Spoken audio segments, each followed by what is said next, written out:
Hey,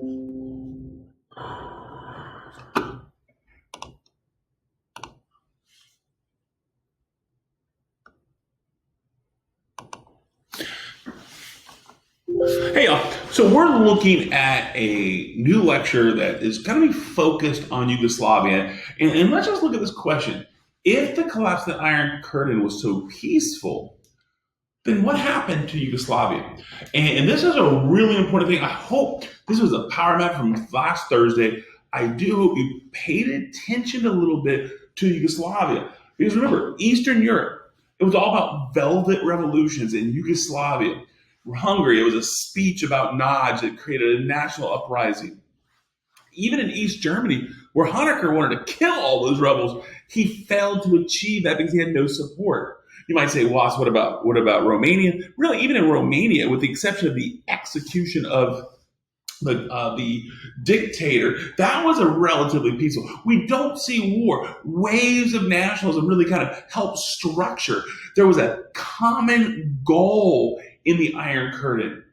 Well, remember, Yugoslavia was not behind the Iron Curtain, and that, my friends, is the reason why it's so different.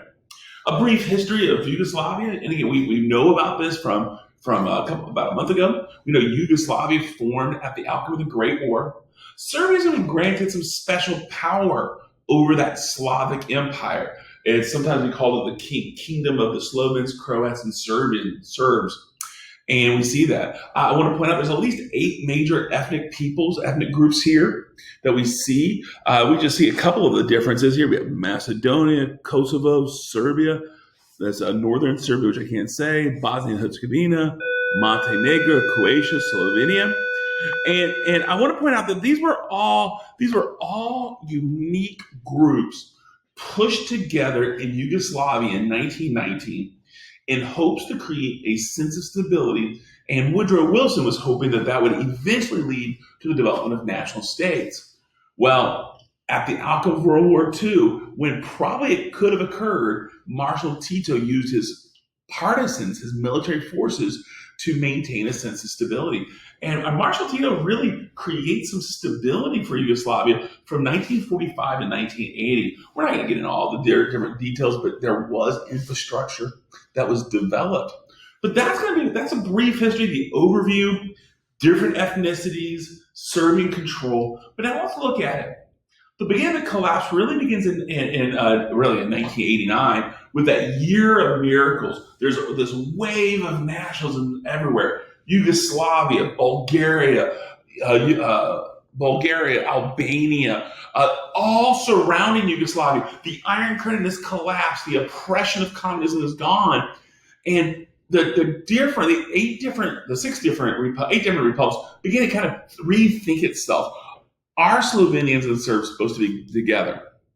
Well, and in the mix of all this chaos, Slobodan Milosevic, who is a Serbian nationalist, and again, you might say, "What? I thought he was a communist." Yeah, he's a communist, but it's more in the totalitarian dictatorship. But Milosevic, he's a Serbian nationalist who opposed the separatist movements. He stated that, hey, if we're going to have any adjustment to this land, we got to make sure the Serbian minorities are protected. In some ways, this reminds me so much of the situation that occurred with the assassination of Archduke Ferdinand. Remember, we had the Black Hand, we had the Serbian nationalists, we had the desire to capture territory that had Serbians. Well, Milosevic is not going to go down easily. He wants to create this new Serbian empire, and he's not going to allow for it to really take place. Well, in 1991, after a short bit of negotiations with Slovenia and Croatia. In Croatia, I always remember Croatia because it looks like a big C. I hope you see that. They declared their independence. And this triggered what some people call the 10-Day War. And I'll fix that before we get the lecture. The 10-Day War is in 1991, lasts for 10 days. And what happened was Milosevic ordered both the Yugoslav army, which is by this time, Slobodan really does a good job calling it the Serbian army. That's their regular forces. But he also called the Serbian irregular forces or militias to invade Croatia, Slovenia. And this war is going to take 10 days. The Slovenes and Croats seem to defend their territory, their independence well. But I want to point out that this agreement, this Browning agreement, kind of comes to an end in July. Slovenia and Croatia, they're recognized as independent states. But in the process, I do want to point out that Serbia does gain a portion of Croatia. So this is the element, right? We see this element, and I think in that sense, Milosevic sees that he treated this with war. He didn't quite get everything he wanted, but he did get his domination over the Serbian minorities there. So he's in some ways rewarded for some bad behavior. And Milosevic really hoped that this show of Yugoslav force would end the dissolution of the Yugoslavia. And here we just see a photograph of, I believe it was a Croat forces waiting for, they're on the defense there. But with that, guys, we're now going to do in the mix of this Bosnian War. And the Bosnian War is much worse than the 10-day war. And really, I think it's what guaranteed Croatian stability. Because in the midst of the 10-day war, Bosnia and Herzegovina declared its independence, causing Milosevic some great stress. Because again, Bosnia, this goes back to World War I again. The Serbs wanted Bosnia. They believed it was their natural land. So what we see this. And Yugoslav forces are going to go and they're going to wipe out the Bosnian forces. They captured what Spavoglu says 70% of Bosnia and Herzegovina by 1993. And this is where, and I'll never forget, I remember I was drinking coffee one morning in 1993. I remember I was living in a condo by the beach looking over the water, and I turned on CNN as I was doing this, and all of a sudden I hear this term ethnic cleansing, and it caught me off guard. Because that was Milosevic's official policy, ethnic cleansing. I thought this was maybe a translation problem, or what was this about? But Milosevic proudly announced ethnic cleansing. Remember, ethnic cleansing is not quite genocide. Genocide is the systematic killing of a people because of race, religion, creed, or political beliefs, or some other things that unite them. This ethnic cleansing, he is going to use his military forces to push out the Bosnians. Now, with that said, many of the Bosnian Muslims are going to die. So we're not going to understate that. There's 250,000 Bosnian men and boys that were sent to concentration camps that will die of starvation and other atrocities. But with that, the other number I want you to focus on is 2 million left homeless because they're being pushed out of their area. So what he's trying to do is, and I did think that Dr. Spavoglu's use of Hitler's that death squads are really important because that was the process. They wanted to free up the land so the Serbs can operate there. It's almost as if they were creating living space. And this is a violation of human rights. Milosevic will go to jail over human rights violations, and he will die in prison before the trial actually takes place. If you're interested, you can read 1,000 articles on that. But this is where, in the mix of all this, Milosevic is holding on. The Serbs are, this is our land. They're hardlining. They're ours. We're not going to compromise. We're going to kill people. We want to kill people. And this is when Bill Clinton and NATO gets involved. And I'm going to re-emphasize this is really important as the United States begins to bring their military into Yugoslavia. This is going to trigger Soviet Union. And again, I remember this this a little bit later in the decade, but I remember when the Russians, uninvited, brought their military in the region to create a sense of stability. So this is not as easy peasy as some of the other things we might see. But President Clinton and NATO, they intervened. They bombed Sarajevo. They came into an attack, and they were attempting to force Serbia to capitulate. And by the end of 1995, we have this thing called the Dayton Accords that ends the conflict. It's one of the things that I wasn't a real big Bill Clinton fan in the 1990s, but I did feel sorry for him a little bit because he did a whole bunch of this kind of peacekeeping stuff. Dayton is in Ohio. He brokers this deal. He really, really, really wanted to win a Nobel Peace Prize, and he strikes out all over the place. Still not sure why they didn't, unless they were fearing that the United States was asserting their hegemony over here. But this is what Bosnia looks like today. It kind of was broken apart. There's some things that came together. But today, Bosnia and Herzegovina is recognized as an independent united state of the Balkan Peninsula. There it is. You got it. All right. Now, So after they occur, we're like, good, no war. Unfortunately, the worst of the worst is about to happen. This is where the Russian tanks get involved. Kosovo, 1999. Kosovo is kind of like Chechnya of Yugoslavia. It's a group of it's Albanian Muslims that live within the confines of Yugoslavia. Kosovo is this big romantic Serbian nationalist pride that goes all the way back to when they fought and lost to the Ottomans in 1300 or whatever that year was. So they kind of have that, and so Kosovo is this romantic motion there. They want to hold on to it, but they're Muslims and Serbians. Remember, Serbs are Eastern Orthodox. They're friends with Russia. We already know about that. So now all of a sudden, what's going to happen?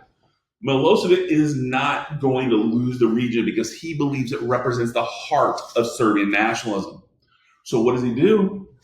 As the KLA formed, the KLA, the Kosovo Liberation Army, who opposed the Serbian oppression, the Serbian nationalism within their elements. They don't even speak the same language. And this is oppression, the religious, political, national pressure. And guess what Milosevic does? He institutes a new round of ethnic cleansing. This is a really famous photograph of hundreds of Kosovan Albanians fleeing for their lives. Because they were being pushed out. And this ethnic cleansing, the purpose of the ethnic cleansing was to basically fill the region with more Serbs. Once again, Bill Clinton, very frustrated that the Dayton Accords didn't help stymie that Serbian nationalists, and the United Nations again intervened. And this will be the last stand for Milosevic. As I already told you, he's going to go to prison for human rights violations and die there in 2005. This is where Bill Clinton, because they don't want to usurp the self-determination. So the Serbs are like, Milosevic's our president. We love him. So they began to systematically bomb certain areas of the region. And as they're bombing the crap out of Belgrade and some other areas of Belgrade, as they're bombing the crap out of these regions, the whole point of it was to force the Serbians into submission. And by the end of 1999, they finally decide that Milosevic has to go. He attempts to flee, but he gets captured. And again, by 2000, there was a sense of hope that this stability is going to happen. Today, Kosovo claims independence, but it is not officially recognized by the United Nations and many of the other area's major countries. So this is kind of what we see here. This is conclusion. And I'm going to go back and answer that question. I want to point out by 2006, Yugoslavia was no longer existed. And we see the map of the former, we have 1, 2, 3, 4, 5, 6, 7, and 8 different areas here, different republics that now identify themselves as independent. Serbian nationalism failed, right? So what do we see? Serbia has retreated to its pre-World War I borders for the most part. We might argue maybe not as perfectly as it might be. And I want to point, this is where I want to talk about. This answers the question, because this could be absolutely a short answer. If it's talking about the wave of nationalism transforming Eastern Europe peacefully, I can talk about several of the Eastern European states that liberated themselves during this time period. And you need to pick up two. I want you to, before the AP test, pick up two of them and really know the backstory, right? If we want to do East Germany with the Ostpolitik, we can talk about Ostpolitik kind of creating that element that Germany becomes a singular economic area for the most part. Honecker, you can't stop it. And then in November, the wall falls in 1989, and everything seems to be hunky-dory. We can talk about the Velvet Revolution of Havel, right? We can talk about that. We can talk about Hungary. I probably want to go Hungary because I only have one slide there, but one bullet. But ultimately, you just need to kind of think about that. Probably Poland, Yugoslavia, or East Germany.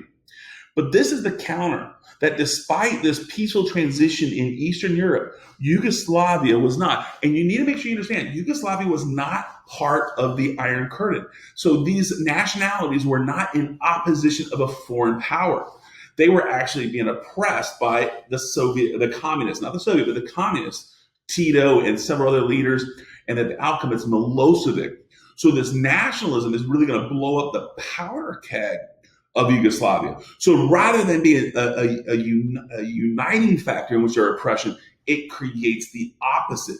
I think Yugoslavia and Czechoslovakia can be two comparisons. You can compare and contrast those two, where Czechoslovakia united with the Civic Forum to force the Soviet-style dictatorship out. But at the outcome, they had a peaceful break by 1993. In Yugoslavia, once again, it's in between the Western Bloc and the Eastern Bloc. They weren't there. The structure of the Cold War was around them. But once that structure is gone, it creates that chaos of the Yugoslav wars. From the 10-Day War to the Bosnian War to the Kosovo War, we see the civil war that erupts and destroys. And really, it takes the United States to really get in to bring a sense of stability. So with that said, I hope that makes sense to this idea. And this is my final statement. Therefore, as the Iron Curtain transitioned peacefully, the path of Yugoslavia was quite different. I hope that makes sense. You guys have a great day.